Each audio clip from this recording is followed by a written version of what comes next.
So today we're going to look at how to find the mean and the median using a frequency table in your calculator. So today we're going to look at goals per match. And in the first column, you can see that it says goals scored. And that ranges from 0 goals scored to 9 goals scored. And in the second column, you can see it says the frequency or the number of matches that that number of goals occurred. So if I'm thinking about this first row, where I have 0 and 5, what that really means is 0 goals were scored 5 times. If I were to write this whole list out, I would have 0, 0, 0, 0, 0, 0 for that first row.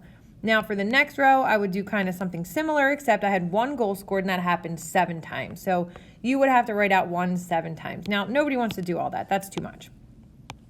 So what your calculator can do for you is organize the data so that it knows that there were 5 times when 0 goals were scored and 7 times when 1 goal was scored. So our first thing that we need to do is go to our tables to input this data. And to do that, we go to the stat key, which is the third row down, third column over. So I'm going to hit the stat key. And then I'm going to go to edit. Now, if you have data in here, you can just highlight and hit clear. And then click on that first cell and enter your data. So I have 0 goals scored and then 1, and then I'm going to keep going up to 9. Now be careful when you're entering data into your lists, because if you mess up any of this, if you accidentally type them in the same line, it messes up the entire problem. So it's always good to go back and check that everything is in correctly. So those goals scored went in L1 because that's our data that we are analyzing. In L2, we are going to have the frequency. Okay, that is the number of times that those different goals happened in those matches. So again, I'm just going to type these in. I'm going to be careful to make sure that I'm typing them all in correctly, because any little error is going to make a big difference in our answers. All right, so we're good to go. Now, the next step is really, really important.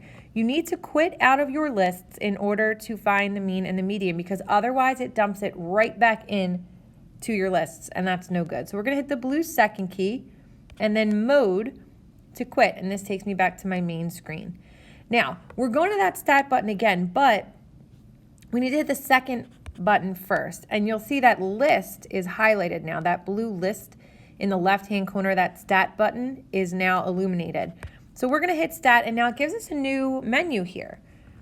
We want to click on the math tab if it's not already highlighted, and then it gives me min or max, and then I see mean and median, which are the things that I want. I can find a lot of things in this menu, but for today, we're just looking at mean and median. So when I click mean, it pops into my home screen, which is great, but now I need to give it some information.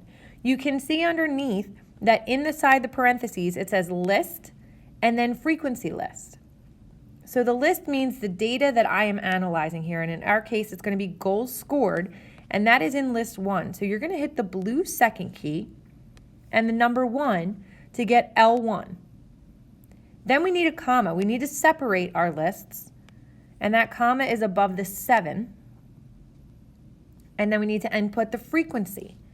So again, the blue second key, and then L2 is where all my frequencies are. So I'm going to close those parentheses and I'm going to hit enter.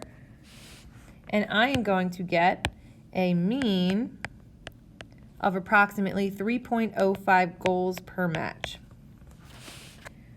We're going to repeat those same steps to find the median. So the blue second key and stat. We're going to click median.